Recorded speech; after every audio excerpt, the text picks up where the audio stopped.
Now we are at a very special pièce de résistance moment because our last award of the evening is honoring the human whirling dervish, Nadine Epstein, and her 20 years leading Moment. And here to tell us more about Nadine and how she launched Moment into an award-winning organization is the wonderful Ann Lewis, and who is the former chair of Moment's Advisory Board, and she was the White House Communications Director for the Clinton administration, which only proves that she's as old as I am. Well, as you've heard, I'm here to introduce, to welcome, to acknowledge the woman whose vision, heart, and determination have built Moment into the force in American cultural life that it is today. You know Moment's proud history, named in honor of a Yiddish magazine started in Poland in the 30s, launched here in the United States by Elie Wiesel of Label Fine, now reaching an audience of more than 2 million with print, digital, video, and visual projects, including YouTube and TikTok. I don't know what the Polish Jews of the 1930s, I doubt that they imagined TikTok or Moment Zoominars, but they would recognize the courageous spirit, the commitment to intellectual honesty and Jewish life that Nadine has demonstrated throughout her career, and also her ability to produce such large effects with such a tiny budget. So may I just stop for a moment and thank all of you for your help. Moment has won major journalism awards within and beyond the Jewish community, and Nadine has personally been recognized for investigative articles like, "No, George Soros is not a Nazi." Speaking of current topics, if you haven't seen it, I recommend Nadine's recent article asking, "Is anyone scarier than Elon Musk?" Beyond, figure it out for yourselves. Beyond Moment, the magazine, Nadine is a social force, a shotgun for people and causes who should meet, at least get to meet each other, resulting in programs like those you've heard about, the Daniel Pearl Investigative Journalism Institute, the Anti-Semitism Project, the Wide River Project with Eric Ward addressing the Black-Jewish relationship, and then there were Moment books, including 2 written by Nadine herself, The Extraordinary Life and Legacy of Elie Wiesel, and RBG's Brave and Brilliant Women, 33 Jewish women to inspire everyone. And as you do your Hanukkah shopping, keep it in mind. Thinking of different ways, I thought of ways to describe Nadine at work, and then I realized our friend, Robert Siegel, whom you've already heard from, and whom is already acknowledged, right, as an authority on journalism. Well, Robert knows something about running magazines from his days at NPR. So here's what he wrote about Nadine, and there's your quotes. "Nadine brings the chops of a former newspaper reporter to running a magazine. She maintains the editorial standards of Moment, attracts and retains talented journalists, launched and embraced projects that would make for timely and important reading. All this would be sufficient to justify honoring Nadine, Dayenu, but her extraordinary work goes beyond her hands-on journalism. She is a manager, an intellectual entrepreneur developing partnerships, and a fundraiser whose efforts keep the operation afloat. She has become both a presenter and curator of important voices in the Jewish community, and an important Jewish voice in her own right, as a writer and commentator on current affairs. Compared to what Nadine does," Robert said, "my life in news at NPR was a snap. I could rely on staff who promoted us, won grants, saw to our legal concerns. Nadine has far fewer supports, works without a net, and 6 times a year produces a prize-winning magazine. And I've got to add a multimedia 24/7 constant stream of content. And so, as Robert concluded, as we all gathered here this evening, and I believe speak for all of us, and for Elie Wiesel and labeled fine if they were with us, we would say, Nadine, we are honored by your work, and we wish to honor you.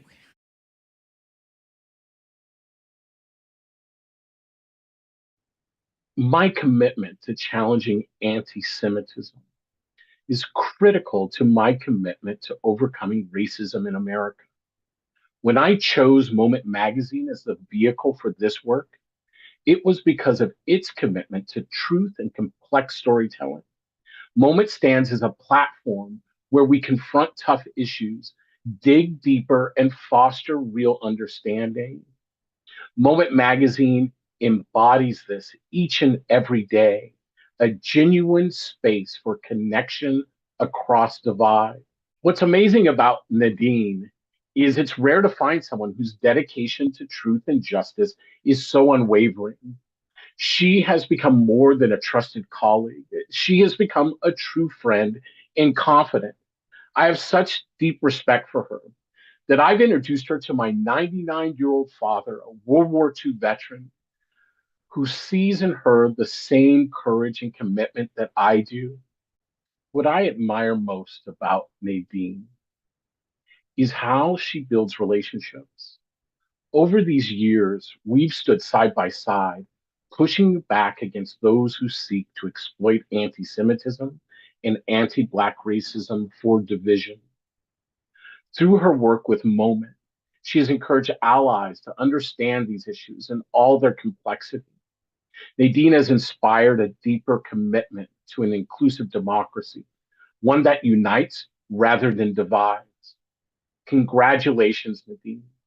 I'm proud to stand with you in this vital work. Thank you so much. Thank you, Anne. Thank you, Eric, who couldn't join us, and thank you, Nina. Thank you, everyone here, really. I'm going to speak very briefly because I think I can't run over my 2 minutes. I had this crazy idea to take over a Moment in 2004. I didn't know the first thing about publishing. I didn't know anything about leading a nonprofit. And there was another thing I didn't know, which was I'd been a reporter for many years, but I'd never actually been a copy editor. And the first issue of Moment, that's my granddaughter, Nina, the other Nina, by the way.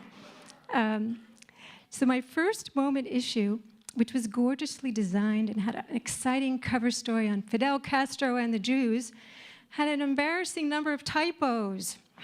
Dozens of readers wrote to me kindly and not so kindly to offer their advice. One columnist was furious with me for misspelling her name. She's become a dear friend, and she's here tonight, and I know she's finally forgiven me. It's Letty Cotton, C-O-T-T-I-N, Pogrebin, not cotton, as in the fluffy white fiber that grows on the plant. I thought perhaps I could shape Moment into something fresh that would speak to new generations and a wider audience. And 20 years later, I think I have. And that's because of the many people who have been part of this great project and who have helped ride the waves of change and go beyond the news. For me, the most amazing thing about Moment is the absolutely brilliant people, and I do not use that word lightly, who are part of our community and who I learn from every day. You've met some of them tonight, but there are many more that you didn't get to meet tonight. I want to ask our editorial team, including writers, contributors, fellows, interns, volunteers, all of our incredible staff members, please stand.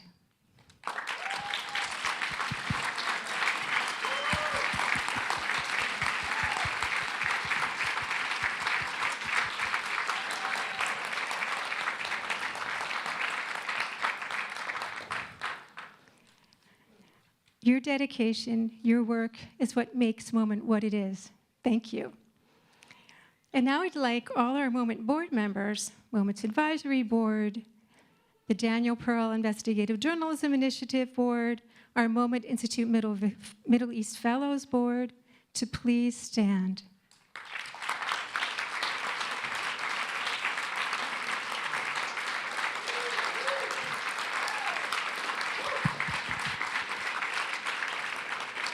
We cannot do our work without your encouragement, your ideas, and your support.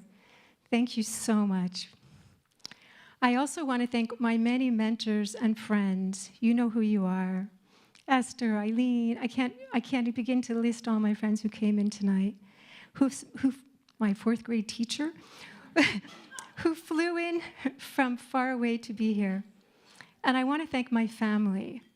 Each of my 3 incredible siblings, and I must say I have incredible siblings right here, have been instrumental in supporting me and Moment. I want to thank my son, who flew in with my Nina, who grew up with Moment. They're back there at the door. And I want to thank my husband, who built our first database, who bought our first computers, some of which we still have and use in the office, and who lives and breathes Moment every day alongside me. I love all of you so much. Before I wind up, I want to say something that I say all the time. Moment is a magazine, but it's far more than a magazine. It's a community. It's a home. It's a think tank for great people who produce trustworthy, fact-based, big-picture journalism, cultural content, and projects. We produce 250 public affairs and cultural programs, such as our anti-Semitism series this year. Our YouTube channel has more than 100,000 viewers, and it's growing fast. That's just this year. Our last issue, published before the election, explored the appeal of the strongman style of leadership at this particular point in history. It was not only ahead of the curve, but it has sparked thousands and thousands of comments on social media. Our staff, our contributors, our fellows are interviewed by the New York Times, Washington Post, Wall Street Journal, NPR, and many other journalism outlets. Many more outlets around the world link to our content on a regular basis. In the Jewish community and beyond, our work is more respected than ever. A community such as Moment is very special, and I treasure it every day. I've been thinking a lot about this because Moment will be turning 50 in 2025. And next year, we'll be remembering our founders. We have the daughter-in-law of one of them here with us tonight, and celebrating throughout the year. An anniversary campaign is being launched that will allow us to expand our work, buy new computers, and build a reserve fund in my honor. We're going to need your help, and there are some of you here who've already made leadership gifts, and thank you so much. I'm hoping many more will join them. Thank you all for being here tonight, and thank you so much for this honor. I want to really thank our truly creative award winners, our speakers, our board. Special thanks to board member Peter Lefkin for being part of our program, and Phyllis Greenberger and the entire Greenberger family, all of our wonderful sponsors who you can see in the program, and our volunteers, and I need to thank the incredible Moment team.